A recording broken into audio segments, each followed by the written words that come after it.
चलिए बच्चों, आज का टॉपिक है एम्पियर नियम के अनुप्रयोग, जो बोर्ड पेपर के लिए बहुत ही इंपॉर्टेंट है। और इससे पहले मैंने वीडियो में या क्लास में आपको बता चुका हूँ कि एम्पियर का नियम क्या होता है। ठीक है, तो आज देखते हैं एम्पियर नियम के अनुप्रयोग, जो बहुत ही क्या है बेटा, इंपॉर्टेंट है। चलिए आइए शुरू करते हैं। पहला आपका अनुप्रयोग है अनंत लंबाई के सीधे धारावाही तार के निकट चुंबकीय क्षेत्र। किसके बेटा? अनंत लंबाई। किसके बेटा? अनंत लंबाई के सीधे, कौन से बेटा? सीधे धारावाही, यानी जिसमें करंट बहती है, तार के निकट हमें चुंबकीय क्षेत्र ज्ञात करना है। क्या करना है बेटा? हमें चुंबकीय क्षेत्र ज्ञात करना है। तो देखिए क्या लिया गया है। माना क्या बेटा? माना एक लंबे तार में धारा प्रवाहित हो रही है। कैसा बेटा है? माना ये जो आपका क्या है, लंबा एक तार है जिसमें धारा क्या हो रही है बेटा? प्रवाहित हो रही है। तार से r दूरी पर एक प्रक्षेपण यानी एक बिंदु है P है, जिस पर हमें क्या करना है, जिस पर हमें चुंबकीय क्षेत्र की तीव्रता B ज्ञात करनी है। तार के परितः P से होकर जाने वाला एक r त्रिज्या का क्या खींचते हैं? वृत्त खींचते हैं। तो देखिएगा, सबसे पहले मैंने क्या कहा, ये आपने क्या किया, एक वृत्ताकार वृत्त खींच लिया। इसमें एक ये सीधा क्या बेटा है, एक मैंने सीधा ले लिया तार। क्या ले लिया बेटा? हमने एक सीधा तार ले लिया। क्या ले लिया बच्चों? एक सीधा तार ले लिया, जिसमें I एम्पियर की क्या हो रही है? धारा बह रही है। अब देखिएगा, इसी से हमें निकालना क्या क्या बेटा? गौर से देखिएगा, इसी से r दूरी पर एक क्या है? बिंदु P है। प्रक्षेपण बिंदु क्या है? P है, जिस पर चुंबकीय क्षेत्र B की तीव्रता हमें क्या करनी है? ज्ञात करनी है। चलिए अब देखिएगा, ये मैंने क्या ले लिया बेटा? ये में क्या निकालना है फिर? चुंबकीय क्षेत्र B की तीव्रता निकालनी है। और इसकी लघु लंबाई क्या ले लें? क्षेत्रफल क्या ले लें बेटा? dl ले लिया। क्या ले लिया बेटा? dl ले लिया। ठीक है, चलिए आइए शुरू करते हैं। ठीक है बच्चों, आते हैं। देखा, आप लोगों ने देखा, इसमें एक तार है। ठीक है, तार है, r दूरी पर एक बिंदु P है, प्रक्षेपण बिंदु P है। अब देखिएगा, इसके यानी कि जहाँ पर विद्युत क्षेत्र की तीव्रता हमें क्या करनी है? विद्युत क्षेत्र ज्ञात करना है। यहाँ पर इसी से होकर जाता हुआ एक वृत्तीय पृष्ठ खींचते हैं, जिसके प्रत्येक बिंदु पर क्या होगा? विद्युत क्षेत्र की तीव्रता समान होगी। चलिए आइए देखते हैं। आप लोगों ने देखा होगा एम्पियर का नियम। किसका नियम बेटा? एम्पियर के नियम से। किसके नियम से भैया? एम्पियर के नियम से। किसके नियम से बच्चों? एम्पियर के नियम से। एम्पियर के, किसके बेटा? एम्पियर के नियम से। किसके नियम से बच्चों? एम्पियर के नियम से।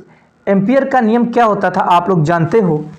इंटीग्रेशन, मैंने क्या बताया था, किसकी भैया?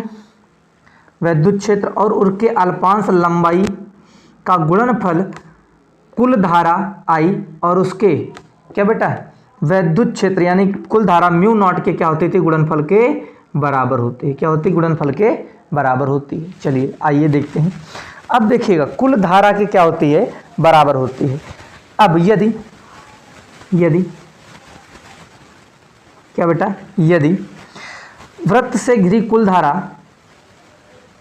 वृत्त द्वारा घिरी कुल धारा,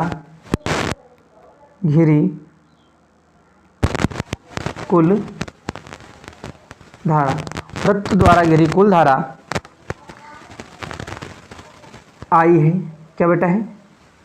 I है। ठीक है, जहाँ पर I क्या है? वृत्त द्वारा घिरी कुल धारा है। यह dl यदि और हमने कहा बेटा कौन कौन? B वेक्टर तथा dl एक ही दिशा में हो। क्या बेटा हो? एक ही दिशा में है। कहाँ बेटा? एक ही दिशा में है।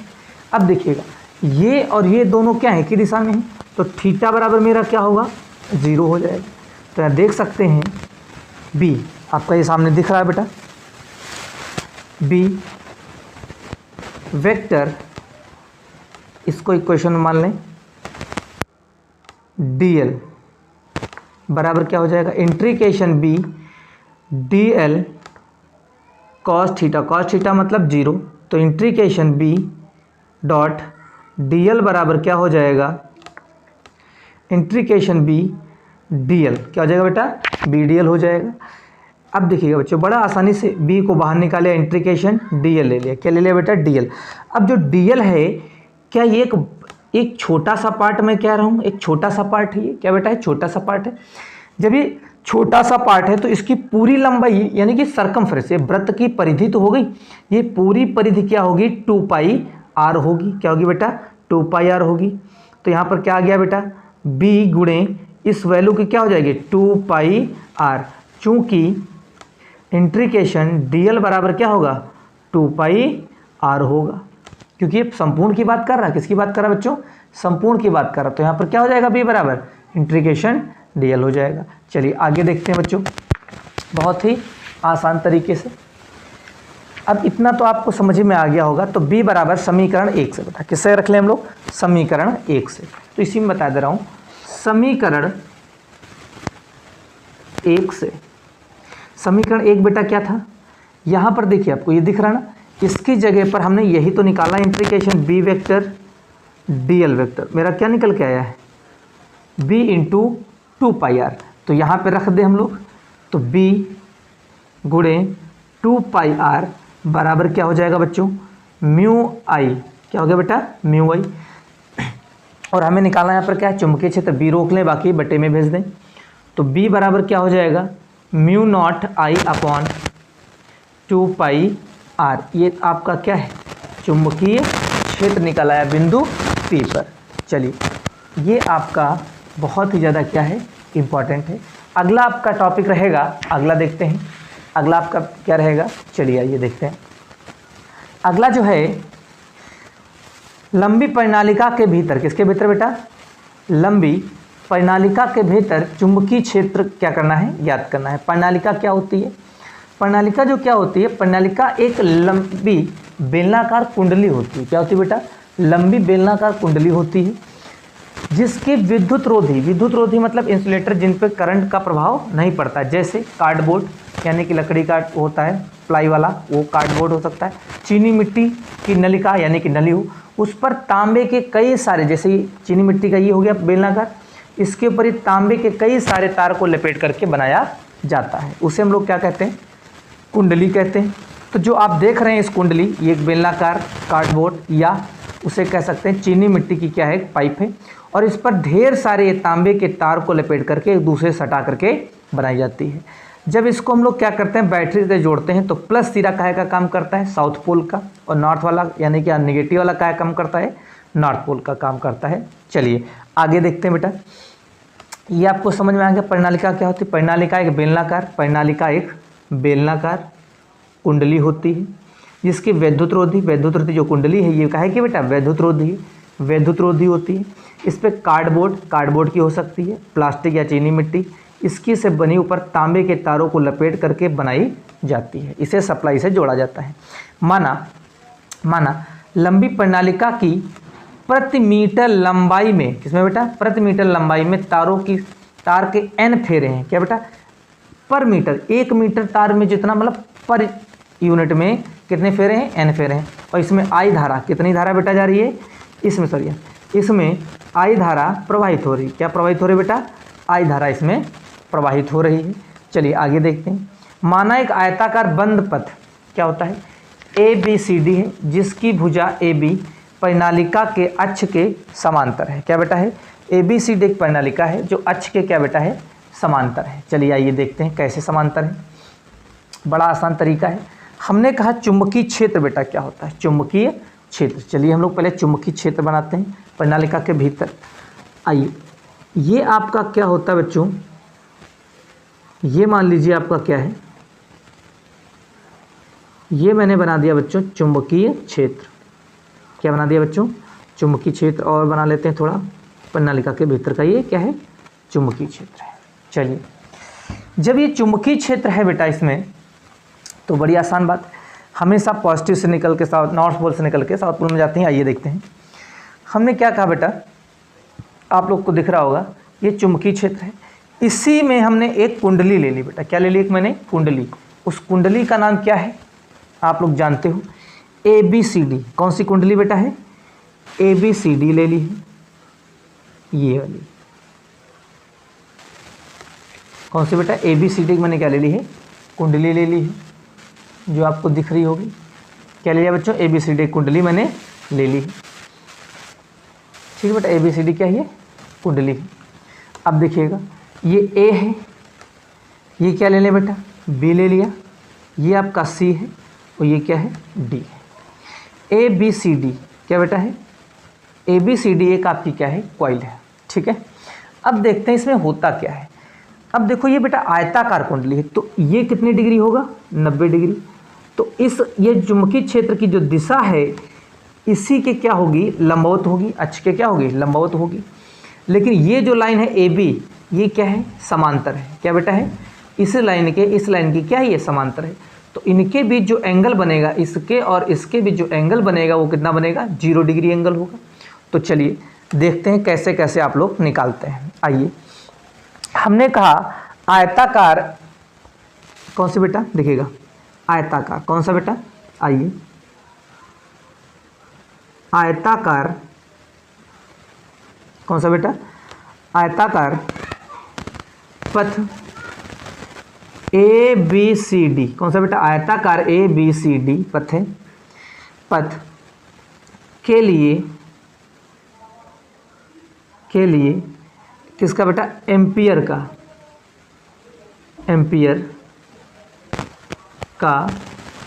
नियम, किसका नियम बेटा, एम्पियर का नियम। किसके, ABCD पथ में एम्पियर का जो नियम है उसको देखना है हम लोग। जरा देखिए क्या होता है।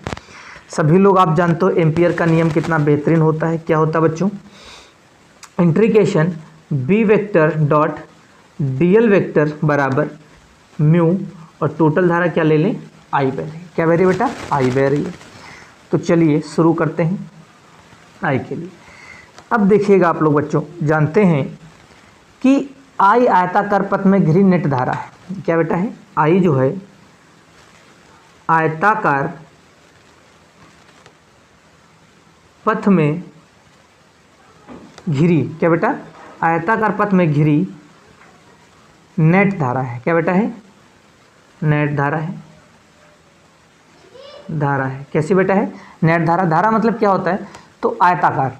अब कुंडली के लिए जरा देखते हैं जो ये टोटल होगा वो क्या होगा, इंट्रीकेशन B vector dot DL vector बराबर, इन सब के ले रहा हूँ, किसके ले रहा हूँ बेटा, सबके ले लूँगा।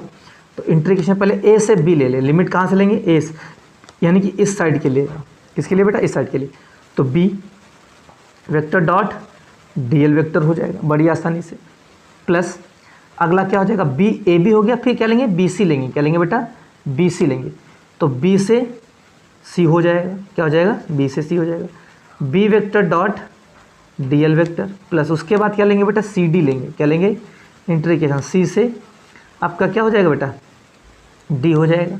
B vector dot DL vector, plus फिर आगे क्या हो जाएगा, इंट्रीकेशन, अब क्या लेंगे बेटा, D से A लेंगे। अब D से ऊपर से आ रहा है ना, D से A लेंगे। तो यहाँ पर B vector dot DL vector हो जाएगा। चलिए आगे देखते हैं बेटा। अब देखो जहाँ कौन कौन बेटा, गौर से देखिएगा, इंट्रीकेशन आपका B और C, BC, B vector dot DL vector और बराबर होंगे, क्योंकि आयत बराबर होते हैं। जरा देखते हैं।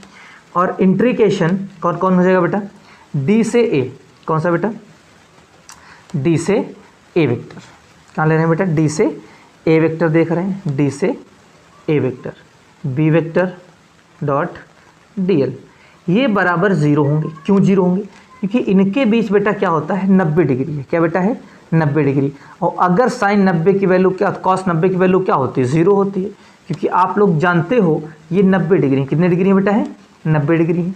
तो इसलिए यहाँ पर क्या हो जाएगा, लंबवत होने के कारण ये क्या हो जाएंगे, 0 हो जाएंगे। क्योंकि भाई आप लोग जानते हो क्या बेटा, जैसे अभी देखना, B वेक्टर B हटाएंगे, DL cos 90 की वैल्यू क्या होती है बेटा, B DL cos 90 0, यानी कि टोटल क्या हो गया आपका जीरो हो गया। तो इसका मतलब जब 90 लेंगे तो इसके बीच 90 डिग्री कोण है, तो ऑलरेडी ये पूरी दोनों साइडों क्या हो जाएंगी, जीरो हो जाएंगी।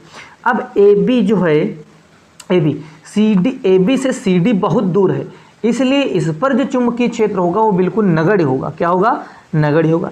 इसलिए उसको भी हम लोग क्या मान लेते हैं, निगलेक्ट मान लेते हैं, लगभग शून्य मान लें। क्या ले मान लें बेटा, लगभग हम लोग क्या मान लें, शून्य मान लेंगे, क्योंकि ये यहाँ से क्या है, बहुत दूर है। तो मेरे पास सिर्फ बचा ए बी।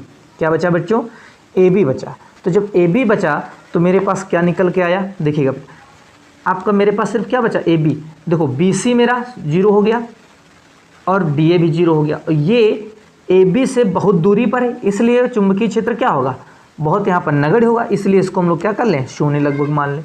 तो जो आपका निकल के आया भाई, ये और ये तीनों तो हो गए, आपका सिर्फ यही तो बचा कॉस थीटा में। तो integration B vector D L vector बराबर, जब समांतर है बेटा ए से बी, तो B D L cos zero, क्योंकि कॉस जीरो की वैल्यू क्या होती है, B vector dot D L vector A B, और आपका क्या हो गया बेटा, बी डी एल हो गया, क्योंकि कॉस जीरो की वैल्यू क्या होती है बेटा, 1 होती है। चलिए आगे देखते हैं। Integration B vector dot D L बराबर क्या हो गया आपका, बी बाहर ले लें। क्या ले बेटा, बी बाहर ले लें, ए से बी तो है ये लिमिट। और आपका क्या बचा बेटा, ए से बी बाहर हो गया, तो आपके पास क्या बचा, ए से बी डी एल। क्या बचा बेटा, ए से बी डी एल। अब जानते हैं ए से बी डी एल, अगर मान लें ये पूरी लेंथ क्या है बेटा, एक्स है। क्या बेटा है, एक्स है। तो परिनालिका के भीतर आप देखिएगा, यदि क्या बेटा, चलिए देखते हैं हम लोग, यदि क्या बेटा, यदि जो आपका दिया गया क्या, इंट्रीकेशन ए से बी डी एल बराबर ए बी हो, ए बी, और ए बी की लंबाई किसकी बेटा, ए बी की लंबाई एक्स है, तब ए बी की लंबाई बेटा क्या है, एक्स है, तब आपका क्या हो जाएगा, जरा इधर देखते हैं हम लोग, ए बी की लंबाई क्या, एक्स है। तो integration B vector dot D L बराबर क्या हो जाएगा, बी, और ये पूरा क्या है, एक्स। क्या हो गया बेटा, एक्स। अब देखिएगा इसको इक्वेशन हम लोग क्या मान लें बेटा, 1, इसको इक्वेशन मान लिया हम लोगों ने 2। क्या मान लिया बेटा, ये आपकी इक्वेशन हो गई 1 और ये आपकी इक्वेशन हो गई 2। अब जरा इसमें बड़ी आसानी से हम लोग समझने का प्रयास करते हैं, बहुत ही टफ नहीं है, बड़ा आसान है। यदि प्रति एकांक बेटा, प्रति एकांक लंबाई में फेरों की संख्या n है और यहाँ से यहाँ तक की लंबाई कितनी बेटा, x, तो कुल फेरों की संख्या क्या हो जाएगी, कुल फेरों की संख्या, कुल फेरों की जो संख्या होगी वो बेटा क्या हो जाएगी, nx हो जाएगी। भाई अगर लंबाई तो मेरी इतनी है और 1 मीटर में इतनी है और x मीटर इतना, तो गुणा ही तो करा देंगे, तो कुल फेरों की संख्या क्या हो जाएगी बेटा, nx हो जाएगी। और अब हमने कहा धारा, कुल धारा क्या होगी बेटा, क्या होगी, कुल धारा ले लें। क्या ले लें बच्चों हम लोग, कुल धारा। जो कुल धारा होगी, कुल धारा, जो टोटल करंट क्या हो जाएगी बच्चों, बड़े आसानी से समझ सकते हैं। प्रत्येक कुल धारा, यहाँ पर क्या ले बेटा, एन एक्स आई ले लें। क्या ले बेटा, एन एक्स आई, एन एक्स आई या नॉट ले लें, जहाँ आई नॉट प्रत्येक, क्या बेटा, प्रत्येक फेरे में धारा है। क्या बेटा है, धारा है। तो कुल धारा मेरी यानी कि आई बराबर कितनी निकल आई आपकी, एन एक्स आई निकल आई। क्या निकल आई बेटा, एन एक्स आई नॉट निकल आई। चलिए अब हम लोग देखते हैं समीकरण 1 से बेटा। किससे देखेंगे हम लोग बेटा, समीकरण 1 से। समीकरण 1 यही तो है ना, समीकरण 1 से। चलिए समीकरण 1 से देखते हैं बेटा। समीकरण 1 क्या है, इंट्रीकेशन, क्या बेटा, integration B vector dot D L vector. क्या दिया बेटा, B vector dot D L vector बराबर क्या बच्चों दिया है, डी एल वेक्टर बराबर म्यू नॉट आई। ठीक है, अब बी एल डी एल कितना हमने निकाल लिया बेटा आपके सामने, क्या निकला है bx। तो यहाँ पर हम लोग रखेंगे bx और म्यू तो म्यू ही रहेगा। आई की जगह पर मैंने क्या लिखा है एन एक्स आई नॉट। क्या निकला बेटा एन एक्स आई नॉट। क्या निकला बेटा एन एक्स आई नॉट। तो बी, अब देखो बेटा यहाँ से एक्स एक्स क्या हो गया कट गया, तो मेरे पास बचा क्या बच्चों बी बराबर म्यू नॉट एन आई। क्या बचा बेटा बी बराबर mu not an I not, जहाँ पर आई नॉट क्या है प्रत्येक फेरों में संख्या है, जहाँ पहले बता चुका हूँ आई नॉट प्रत्येक फेरों में धारा है। क्या बेटा है आई नॉट प्रत्येक फेरों में क्या है धारा है, नॉट प्रत्येक फेरों में धारा है। आई नॉट क्या बेटा प्रत्येक फेरों में धारा है। चलिए ये आपका निकल आया कुंडली के भीतर जो आपका भी क्षेत्र होता है, बड़े आसानी से आप लोगों ने कोई दिक्कत की बात नहीं हुई होगी। चलिए मिलते हैं फिर अगले वीडियो में। जय हिंद जय भारत।